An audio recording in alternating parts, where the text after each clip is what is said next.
The 527th edition of the Four Corners podcast starts right now. This is the Four Corners podcast.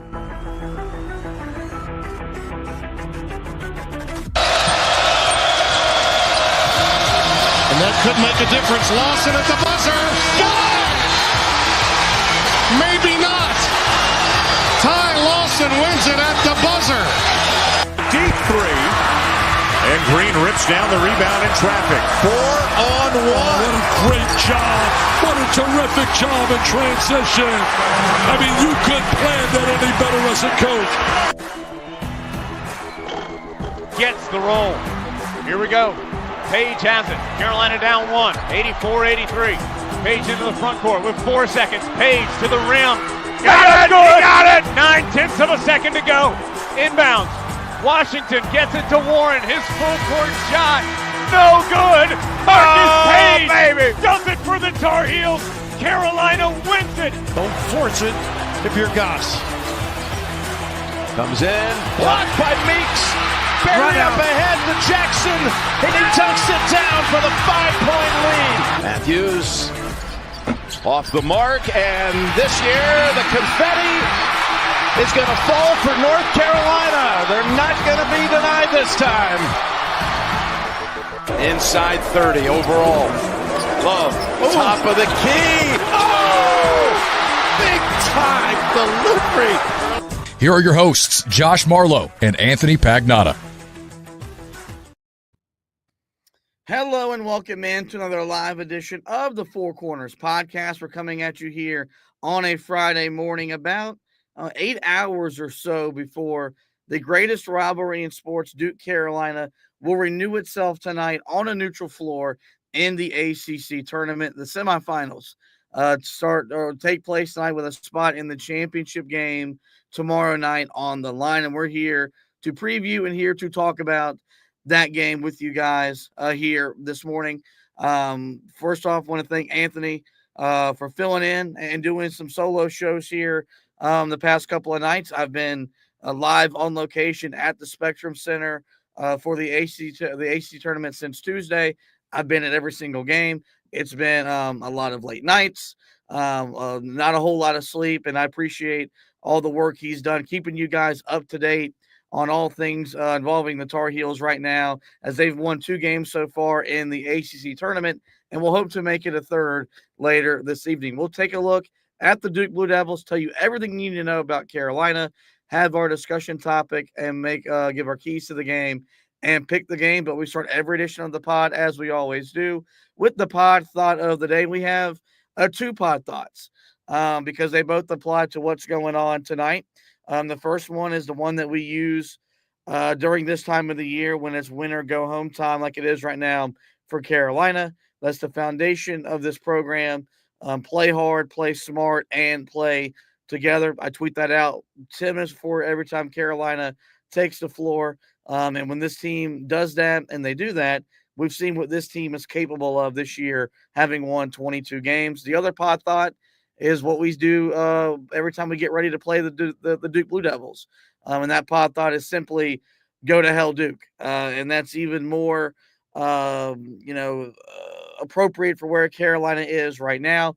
Duke swept the regular season against Carolina, winning both games in Durham and, of course, last week in Chapel Hill. And Carolina will look tonight to officially, firmly cement itself as an NCAA tournament team as we inch closer and closer to Selection Sunday. Joe Lunardi has moved them, in terms of into the field. You look at the last 4 in, he has Carolina listed as the number 2 team among those last 4 in. So that would mean that, and according to Joe Lunardi, if he's right, that Carolina would be dancing this time on Sunday night. You don't want to leave anything to chance. So if Carolina can emerge victorious against Duke, then I think they would cement themselves as an NCAA tournament team. And so before we get to the official preview stuff, you look at where Carolina is right now. They've done what they've had to do so far in terms of win the games that they needed to win to keep them in the conversation, to keep them right now on the right side of the bubble. And they've gotten some results to go their way. Some results haven't helped them with, Texas winning 2 games so far in the SEC tournament. And maybe if they win today, maybe they cement themselves as a team that'll go dancing next week as well. But when you look at what Carolina has done so far, have they exceeded your expectations in terms of putting themselves in position to be a tournament team as we sit here on the Friday night of the ACC tournament with them playing for a spot in tomorrow night's championship game? So the question is, have they exceeded my expectations in terms of what I expected for their resume to be at this point? Because, I expected to be here. I expected that Carolina would be in this game. Now, what I did not expect is that teams around the country, teams that are on the bubble along with them, would play as poorly as they have. We've had some really bad losses. I guess Indiana wasn't really a bad loss, but that's a tough one to take at that time. The Ohio State one was stunning because Iowa has not been good for a few years now. They were not good again this year. And you thought to yourself, okay, Ohio State's probably going to find a way to pull this out, right? The rest of the bubble, there are teams that are solidly in the field like Arkansas, who, I don't really get how that team's solidly in the field. They lost yesterday too. So Carolina's getting all the help that they really need. Xavier getting beat was huge as well, but they're getting all the help they need. Now it's about taking care of your own business. And you said, look, you're in a position now where you could make a legitimate argument that Carolina should be in the tournament. Really, what is it based off of? It's based off of every other statistic outside of the quad one record. And it's based on the fact that this team, if you're going by the eye test, this team looks like a tournament team. Some of the other teams that are on the bubble do not look like tournament teams. So that's kind of where I'm at. But I don't know. I expected to be here. I thought Carolina would beat Notre Dame pretty soundly. I said I thought it would be a 4 to 6 point game against Wake Forest. It was similar to that, a 9-point win for the Tar Heels, a hard-fought game as well. And I thought that Carolina would be where they're at right now. So it's just about continuing to take care of business. The big thing is that if they win today, I don't care what anybody tells you, because there are people out there that are trying to say that Carolina has to win the ACC tournament to make it into the NCAA tournament field. No, they do not. If they win today, they are locked into the field. I will guarantee you that, because 2 quad one wins, all of the other, the net rating, the strength of schedule, all of that stuff is where it needs to be. So if you take care of business today, you are locked into the tournament. That's the motivation that should be out there for these guys, on top of the fact that it is Duke on the other side. Yeah, I think, for me, I think I expected to be here. I thought Carolina would get to Friday night, but I did not think that I would be sitting here pretty confident that even if Carolina loses, I still think they're going to go dancing on Sunday. I still expect us to hear our name called when we get the bracket. Yes, it would be in Dayton. Carolina would be heading to play in a first 4 matchup, but I firmly entered this week thinking Carolina would have to get to Saturday to firmly make the field. I no longer think that's the case, and I think what's going to be really interesting for Carolina, and this could be a discussion that we have, assuming Carolina emerges victorious tonight, is that if Carolina could then win the ACC tournament, you get the automatic qualifier into the field. What does Carolina's seed look like? With what NC State did a year ago, winning 5 games in 5 days, they were an 11 seed when you got the bracket. There could be a situation where Carolina could maybe get up onto that 10 line. And so that would be just a completely different, interesting conversation because, you do see 10 seeds. Yes, you have to get through your 7-10 matchup, but you see 10-2 upsets happen all the time. And with the way Carolina would be playing, they would be just about as hot as they were, when they made the tournament 4 years ago, when they beat Duke, got that second quad one win, and jumped all the way to the 8th seed in that year's bracket. So I think they'd be on that 9 line. I got to be honest, like compared to some of the other teams, I think if you pick up, especially if you beat Duke and Clemson, I think you're probably a 9 seed. Yeah, and I think it's definitely to me that's where I would cap it. I think that could be as high as they could climb. But you would still feel, yes, you would have to go through you get through your first round matchup, you got to more than likely play a 1 seed, but that's still a better situation than where we thought we were going to be after we lost to Duke on Saturday night and entered this week's ACC tournament. Let's turn our attention now to the matchup with Duke. As the best rivalry in college basketball, the best rivalry in sports, gets to write a third chapter in its story this year. The Heels, 145 and 119 all time against Duke. Hubert Davis is now just 4-5 against the Blue Devils as Carolina's head coach. And the Heels are 10 and 21 against Duke teams that are ranked number 1 or number 2 in the poll. Like this team is they're ranked number 1 when those two teams take the floor later tonight. First time since 2019 that Carolina and Duke have met in the ACC tournament. And that was capping off a stretch where they played 3 straight years in the ACC tournament. So it's been a little bit of time since we've gotten to see the third installment of the rivalry be in the ACC tournament. It's in Charlotte. So you expect it to be a packed house, a full house, and there to be as great of an environment as you could expect there to be with this rivalry taking place on a neutral floor. If you take a look at Duke, they're 29 and 3. They advanced to the semifinals after they erased a double-digit deficit yesterday and beat Georgia Tech 78-70 in the quarterfinal round of this year's ACC tournament. The status of Cooper Flagg is right now it's currently unknown. We can't say for sure that he's not going to play. John Shire said it's not worth it, but did in that same answer say they'll take a look at the swelling. They'll see how the ankle responds because he will have started getting treatment, right away yesterday. Ultimately, I don't think that he will play, but it's not as certain right now that he will not be available. We do know that Malik Brown will not be available after he reseparated his shoulder. When he did that earlier this year, I think he missed, was it 4 games, I think, for Duke, and was a big part in Duke's win last week in Chapel Hill. His ability to really contain the dribble drive and keep RJ Davis, Elliot Cadeau, whichever guard he got switched onto, out of the paint. But he will not be available to play in this game this evening. You take a look at their double-digit scores. They've got 3 of them, led by the aforementioned Cooper Flagg, 18.9 points, 7.5 rebounds, 4.1 assists. He's shooting 49% from the field, 38% from 3.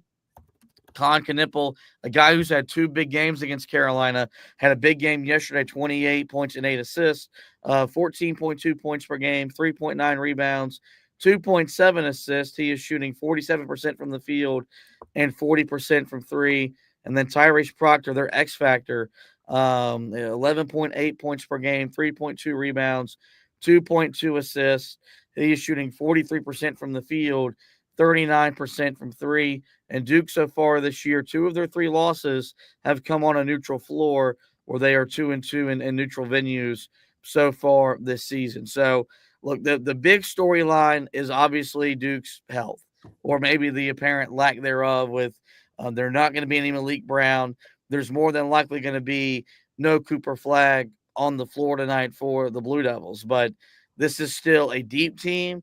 This is still a talented team. And one thing that's kind of separated this Duke team from the other Duke teams in the past, man, they don't take nights off. This is a team that every time they they walk on that floor, they compete the way that you expect a Duke team to compete. As hungry as Carolina is to get in the win column against Duke, Duke's going to be as equally motivated to earn a 3-game sweep of Carolina this season and maybe, just maybe, knock them out of the NCAA tournament. Isaiah Evans had a big game for them. He got hot from behind the 3-point line in that second half. What do you make of the current state Duke is as they enter the third matchup against Carolina this season? Yeah, I mean, they're beat up. There's no question about that. Cooper Flagg, his status is going to be huge for this game. I would not rule out him playing because this is Carolina that they're playing against. He apparently is motivated enough. There were some rumors that he was telling his parents he's going to play. But I don't know if John Shire is going to let him play. If he's out of the lineup, that changes a lot. For sure, because you're talking about the best player in the country, but Carolina should be preparing as if they're going to have to play him in this matchup. And you look at last Saturday, I thought Carolina, for the most part, did a pretty solid job on him. I think they took care of business for the most part. It was the other guys that were able to make the shots that hurt. And that's the thing that you're hoping is different about this game. Now, Malik Brown not being there, I mean, he was huge in that game the other night.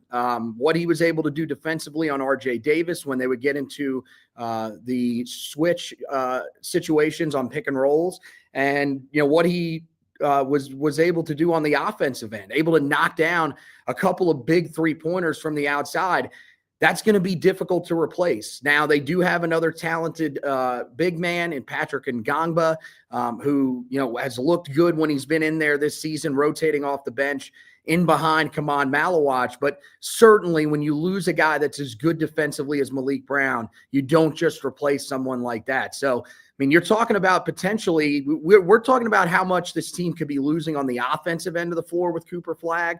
But with Cooper Flagg and Malik Brown not out there, I mean, that's arguably the two best defenders for Duke that are not going to be out on the floor. Still, as you mentioned, Isaiah Evans is a monster coming off that bench. He's really just gotten more and more confident as the season has gone along. We saw, how good of a player Sion James is as a veteran, along with Tyrese Proctor, who seems to be, hitting his stride here in the late part of the season. And not to mention Con Knipple, who really, really has looked the part here as they've come down the stretch of the season. I think Carolina's in for a tough test regardless of who plays. But, yeah, there's no denying that if Cooper Flagg doesn't play in this game, it is a big deal. Yeah, and I do think that his potential absence, I think, not only opens a door for Carolina to win the game, I expect to win if he's not on the floor tonight. And maybe that's saying too much. Paul Biancardi joined the Mac and Bone show this morning and thinks that even without Flagg, without Malik Brown, Duke is the better team. They're the deeper team, and they should still beat Carolina. I disagree. This version of Carolina, with what they did a week ago, being able to, A, overcome that 15-point deficit, but B, build a 7-point lead, and none of that, and all that got altered once Malik Brown got inserted into the game, then I think you take the best player in the conference off the floor, maybe the best player in the country off the floor, but combined with their most impactful defender no longer being on the court, with where Carolina is playing right now, I don't think you're asking too much for them to win. This team has been playing with a sense of urgency, a sense of emergency, as Hubert Davis likes to talk about all the time. And I think if they bring that same energy, effort, and that toughness they brought yesterday, they're more than capable, in my opinion, of coming away with the win that would feel good just because, you've lost to them twice so far this year, but also we know a win would have officially secure themselves a spot in this year's big dance. Look at this game from Carolina's perspective.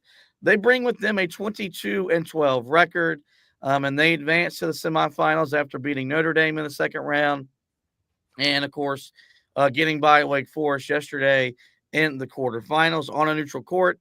Carolina is 4-3 with wins over Dayton, UCLA, Notre Dame, and Wake Forest. The losses have come against Auburn, Michigan State, and Florida.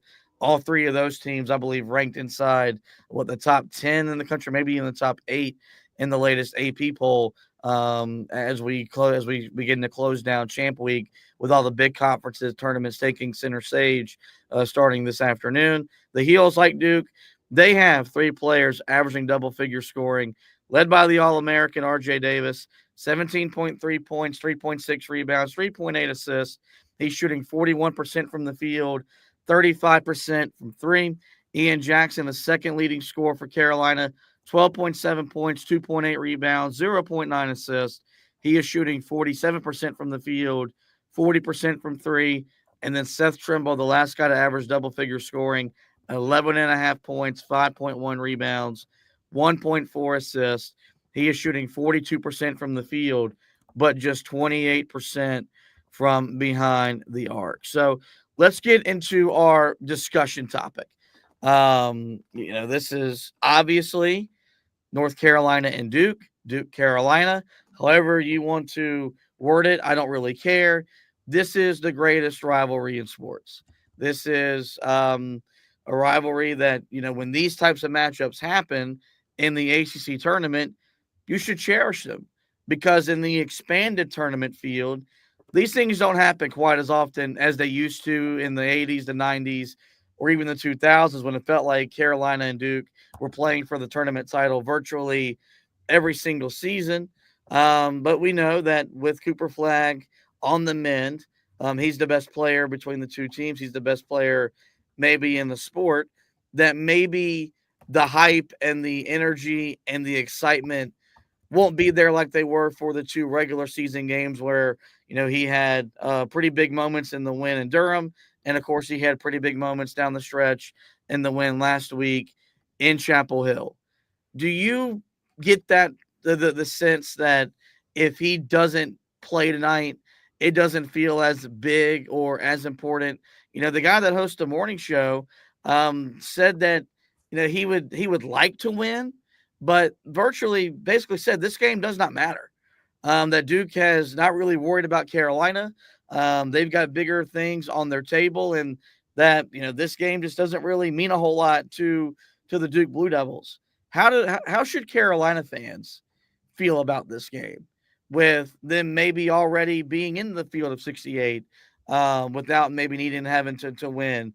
Should Carolina fans be as pumped and as excited about this game as we were a week ago? Or maybe the fact that Duke isn't going to be as healthy as they are, does that take some of the steam out of the matchup from our perspective? No, it doesn't take anything out of the matchup, because we've seen this before. We've seen games where players are injured. We've seen games where certain guys don't play. The incident that comes to mind is, of course, Zion blowing out his shoe in Cameron, and President Obama, or former President Obama at the time, staring with his mouth wide open. And guess what? Was that game really any different? Were we really that concerned that, all of a sudden this game doesn't mean anything? No, it was still a great edition of that rivalry. And to me, I don't think it matters. First of all, for Carolina, I mean, you could say there are bigger things that Carolina's looking to accomplish too. They're looking to get into the NCAA tournament. And this is a chance against the best team in the ACC to lock that up. You could say, well, how much is it going to count if Cooper Flagg doesn't play, if Malik Brown doesn't play? They're not going to take anything away from Carolina if they end up winning this game. They're not going to say, well, their best player didn't play, one of their other really good defenders didn't play, that means that Carolina doesn't get a significant win. No, this would still be a very significant win. It's part of why I almost hope that Cooper Flagg does play, so that we just don't have to hear that stupidity. But the thing is, hey, man, if you think that it doesn't matter, if Duke fans are saying this game doesn't matter, that's fine. Hopefully your team takes the same mentality into the game.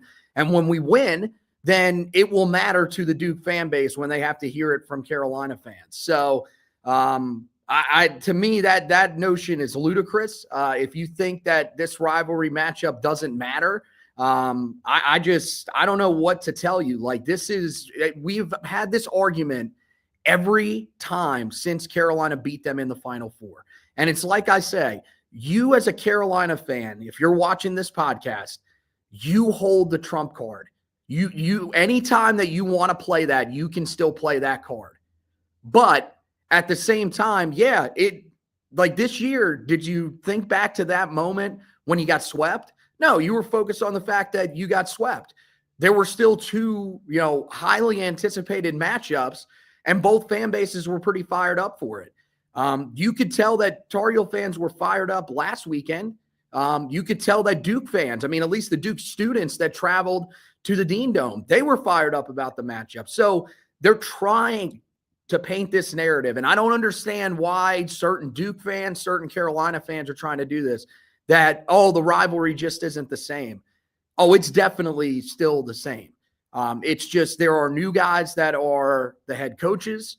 There are new guys playing in this rivalry, but you don't get it wrong. This matchup still means a lot to both sides. And I think the way that Carolina played the other night, the way that both teams played the other night, shows you that this matchup still matters, and we'll see that again tonight. Yeah, I mean, like for me, last time I checked, the letters across their chest spell out Duke.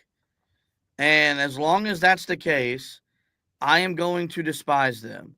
There is a disdain, a hatred where I want to beat them no matter the circumstance. I hate the fact that Cooper Flagg got hurt. I don't, but I'm not going to sit here and feel sorry for myself if Carolina wins the game. Maybe they won because Cooper Flagg didn't play. That's tough luck. It doesn't matter who you put in that uniform. You could put Jesus, you could put the Pope, you could put the president. I want to beat them. I want to win. Interesting. And so that has not changed.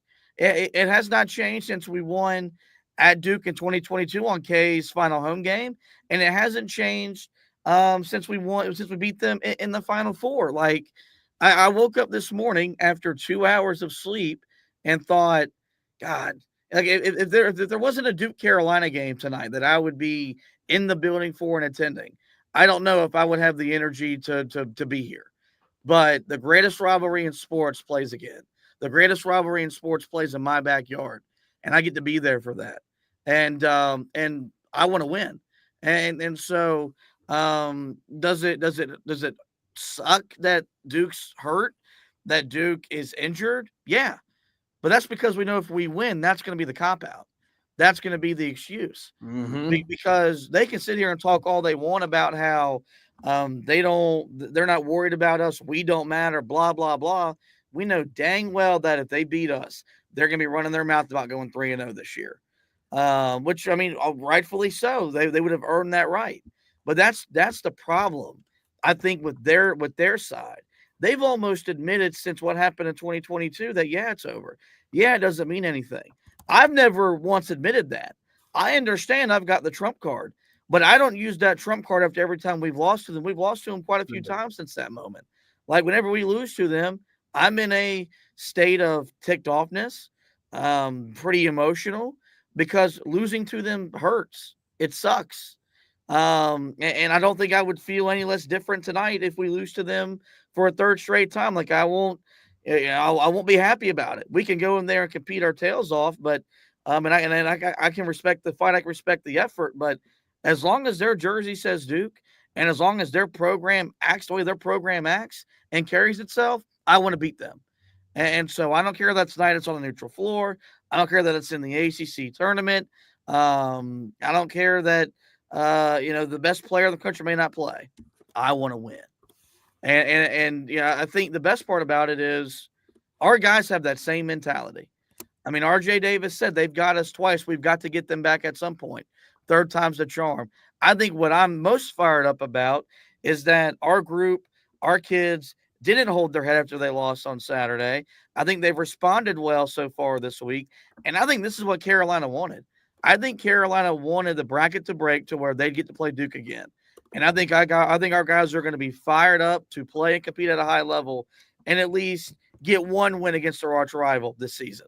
Yeah, no, I think they're fired up, as you said. The motivation of losing twice to them. It's really hard to beat a team 3 times. And RJ Davis seems really motivated.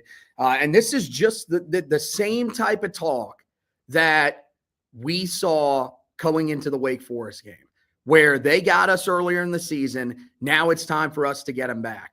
Well, they've gotten you twice this season. Now it's time for you to respond in Charlotte and come up with a huge victory to secure yourself an NCAA tournament spot. So I think these guys are going to be fired up. They're to me, like what we saw yesterday to start the game against Wake Forest. I don't think you're going to have to worry about that today. Hubert Davis isn't going to have to drag it out of his team like he did yesterday.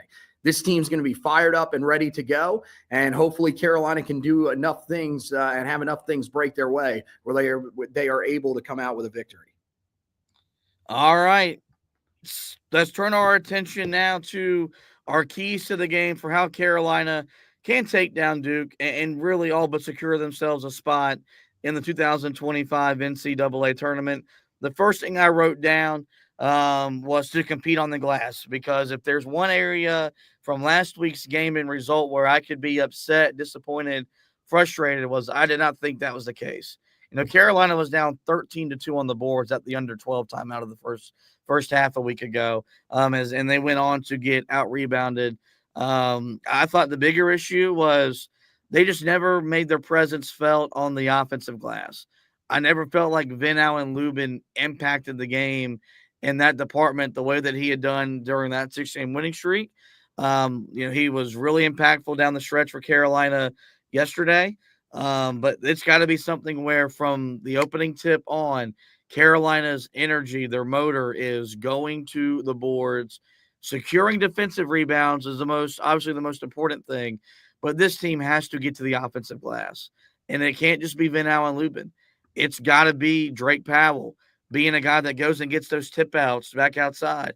Same thing with Seth Trimble, where he's either going to tap the ball back out to a guard or being a guy that when he just goes in, man, he's got the ability to jump, hang in the air, and tip the ball back in himself and provide second chance scoring opportunities. Obviously, if there's no flag, no Brown, Duke will not be as big. They will not be as long and as athletic as they would be if those two guys would be on the floor. But you still got to defend Malawach, who's phenomenal. Con Knipple just always seems to find ways to impact the game in a positive way that helps Duke out. So, it's a neutral floor game, which means that all the other areas of the game really come to the forefront, because there's not going to be that home court advantage that you have playing in your gym. So, with the way Carolina got bodied on the glass last weekend, the first key for me is for this team to compete on the glass, to put themselves in position to have a chance to win this game.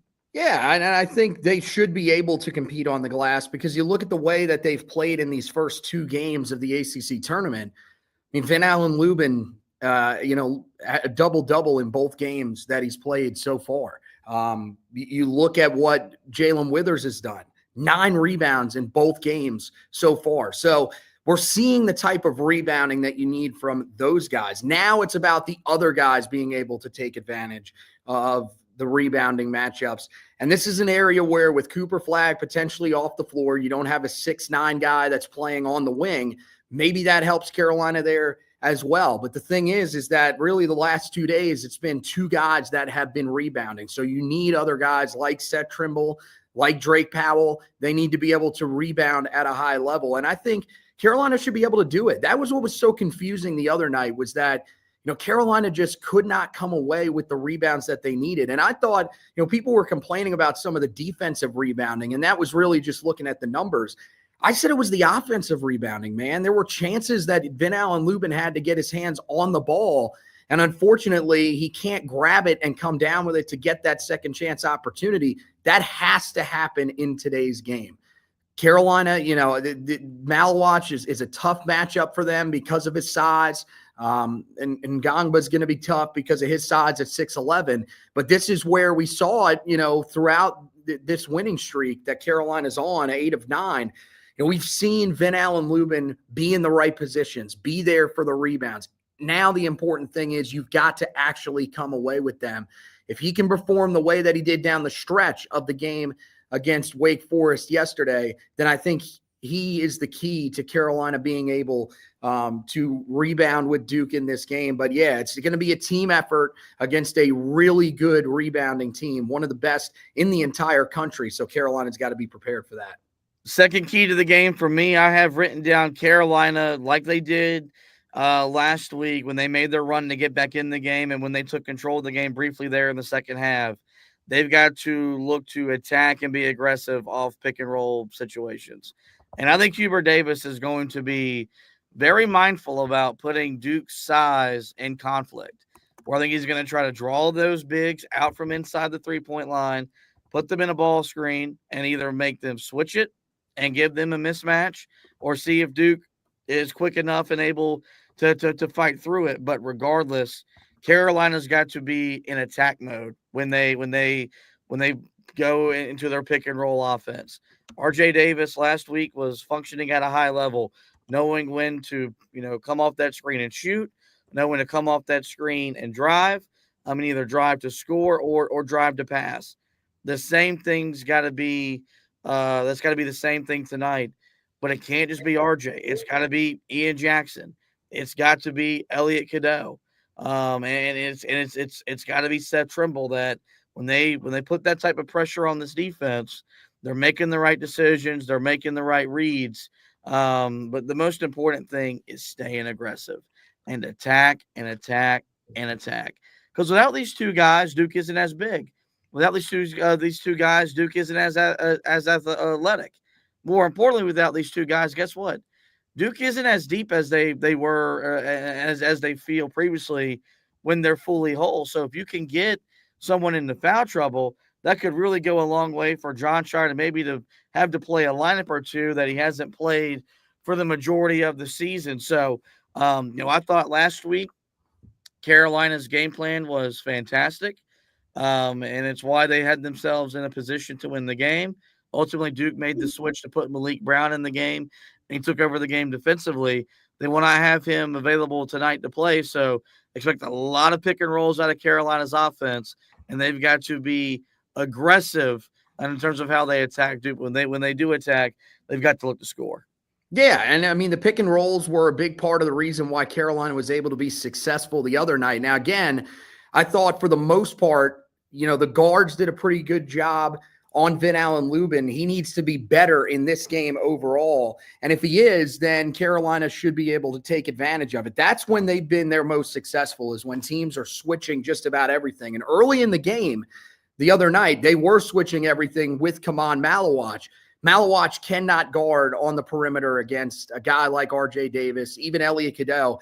It's hard for him to stay in front of him. That doesn't mean he's not a good player. That means that at 7'2", it's hard to be able to move the way that you have to keep up with those guys when they're playing out on the perimeter. That's what you need Carolina to be able to do in this game, is either get that matchup against Malawach and either take him to the basket, try to blow right by him, or, use the dribble to create a good look from beyond the arc like RJ Davis can do so well. But you got to be able to take advantage of that guard versus Vin Allen Lubin matchup, because you weren't able to do it as much as you probably should have been able to do it in the first go round. If Carolina takes advantage of that in this game, then they have a chance to come away with the victory, because that's how Vin Allen Lubin has been able to score. If he's scoring on those first chance opportunities, it's because he's taking advantage of that pick and roll situation. So hopefully you'll see that in this matchup. You would imagine that Duke's going to make some adjustments too, maybe not switch things as often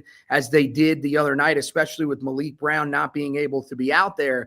But Carolina's got to be attacking the basket, as you said, because you want to be able to get to the foul line. Yesterday, that was huge for you. 22 of 27 from the foul line. That was a big difference in the game. You want to be able to do something similar here, although we've seen a lot of physicality be let go here in Charlotte. They're letting these guys play. Even still, I think you want to at least put them in a position to be able to make those calls by attacking the rim, something that Carolina has been much more successful of doing here down the stretch of the season than they were earlier in the year. Last key to the game for me, we talked about it in the first matchup and the second matchup, and it's going to be the same thing here in the third matchup. Carolina's got to score the ball from the outside. And the good news is you expect RJ Davis to do that. He's had 6 straight games with at least 3 3-pointers that he's made. So he's shooting the ball really well from the outside. His shooting percentage it's actually up to 35%. Not impressive. It's not sexy.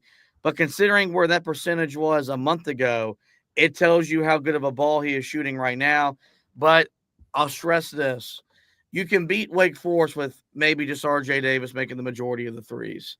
You can't beat Duke with just one guy scoring the ball from the outside. Ian Jackson has to show up and be a difference maker in this game tonight. He's got to announce his arrival here at the ACC tournament. Jalen Withers, I thought yesterday, wasn't even the fact that I think he made 2 threes. My issue was that there were some that I wanted him to take and he just did not take. There were shots that I thought A, were in the rhythm of the offense and the flow of the offense, but B, I thought they were good shots for him. So he needs to be aggressive tonight. He needs to hunt his outside shot, because if he makes a couple of them, they'll start trying to run him off the 3-point line. He can put the ball on the floor and really open up Duke's defense in ways that we haven't seen it done so far this season. So, I don't know if they've got to make double-digit threes. I think I said they had to make 8 last week. They made 9, and they got beat. I don't know if that number changes now that we're playing on a neutral floor, but they're going to try to take R.J. Davis away. So he's going to need his Robins, his wingmates, to really be able to step up and help him make the perimeter volume of shots you need to make if you want to take down Duke. Yeah, I mean, I would expect that he would be able to make his fair share of threes as well. I mean, he made 3 in the first game, 5 in the second game. But yeah, that can't be the only guy that's knocking down those shots like it was in the Smith Center. You need Jalen Withers to be able to stretch the floor. Did an okay job of it yesterday, but hit a key shot when he needed to. That's what you're needing from him. But you're right, man. It's the 2 guys off the bench. It is Ian Jackson, who you pointed out, and, he's been quiet. Observing Ramadan. So certainly I think some of the routines that he normally does, a little thrown off, but hopefully, today is where he sort of gets his legs underneath him here in the ACC tournament. Man, Seth Trimble's got to be better, man. It has not been pretty here, especially shooting the ball from the outside since the game against Virginia Tech. You saw him against Duke. Didn't give you anything, was just 1 of 9 from the field, was absent in the game against Notre Dame as well. Yesterday, did a good job of getting to the foul line, but you need him to be able to knock down some perimeter shots for you. And yeah, it wouldn't hurt if a guy like Jalen Washington coming off the bench could maybe give you one if they leave him open. So that's what you're going to have to do is you're going to need R.J. Davis to lead you, but you're going to need other guys around him to step up and make those perimeter shots. For me, I think you've got to get to 12. If you get to 12, I feel pretty good about where Carolina is going to be at. This is a very good Duke team offensively. I think they're still going to be able to score the ball even if Cooper Flagg is unavailable in this game. So for Carolina to be able to score the way that they're going to have to, they need to be able to make that perimeter shot pretty consistently. And, I feel pretty confident. You saw the way that they shot it against Notre Dame. I know yesterday didn't shoot it nearly as well, but I do think that this is a team that has the capability of being able to do it today. I think there's motivation there. And I hope that we're going to see at least one of those 2 guys off the bench step up to help R.J. Davis. All right, let's now get to our predictions. Carolina enters with a 14.3% chance to win, according to ESPN's matchup predictor. I'd love to know what that number would look like if and when we get an announcement on Cooper Flagg. I'll let you go first. Who wins the game and why? I'll go, let's see here. Who am I picking? It's the team I always pick when these 2 teams match up. It's Carolina. But in this game, I really feel like more than any of the other games, and I truly believe that Carolina was going to win on Saturday. I thought that after that first game, this would be a motivated team. They would come out, find a way to knock down the perimeter shots that they needed to, and unfortunately, it just wasn't enough. This game, I think, is going to be a little bit different. Malik Brown's absence is going to be huge because that was what changed the game in the second half, was R.J. Davis, coming out of the game with cramps. But when he came back in, Duke started using Malik Brown on him. They started hedging with Cooper Flagg. Neither one of those guys are expected to play in this game. So I think this is Carolina's opportunity. This is a team that seems motivated. It seems like they're having fun out there as well, which is something we haven't really seen from this team all year long. I think this is the time where Carolina gets Duke because we've talked about it so many times, even from a Carolina perspective, when we've talked about meeting Duke. Beating a team 3 times is really, really difficult, especially when you're as familiar with each other as these 2 teams are. I think Carolina finds a way to win this game today. It's going to come down to the wire. I think Carolina wins it somewhere between a basket or 2 and finds a way onto the ACC final tomorrow night in the Spectrum Center. This is the game that always delivers, and usually when they meet on a neutral floor, you get fireworks. You get usually a fun, really hotly contested game because both fan bases will be in the building. Both fan bases will be well represented. We were in the building a week ago, got to experience that energy, that build-up. I'll be in the building tonight. It'd be fun to see kind of how this environment compares to what we got to experience last Saturday. I think Carolina wins because I think they feel like they let one get away from them last Saturday. I mean, I know they're playing 3 games in 3 days. All that crap goes out the window when they see Duke show up on that scoreboard, and they gotta warm up against Duke because there's a natural fire that burns to beat them. And if you can beat them and maybe kind of set the motion for them to not have the march they want to have, then that's something that we'll be able to look back on very fondly as we get older and older as Carolina fans. I think R.J. Davis continues to play the way that he's playing. I think he gets the contributions from the guards that he needs it, albeit whether it's Jackson, Trimble, or maybe even Elliot Cadeau. I think Jalen Withers continues to be good Jalen Withers, and Vin Allen Lubin makes the timely plays he's been making to give Carolina just enough. I think they take down Duke and advance to their second straight ACC Tournament Championship game. No matter what happens, though, we'll have you covered right here on the podcast, but also the website. That's HeelToughBlog.com. Busy time of the year right now for the blog, so a lot of articles going up left and right. The preview article of the game is about to go up here in just a moment. Ashton wrote the recap of the Wake Forest win yesterday.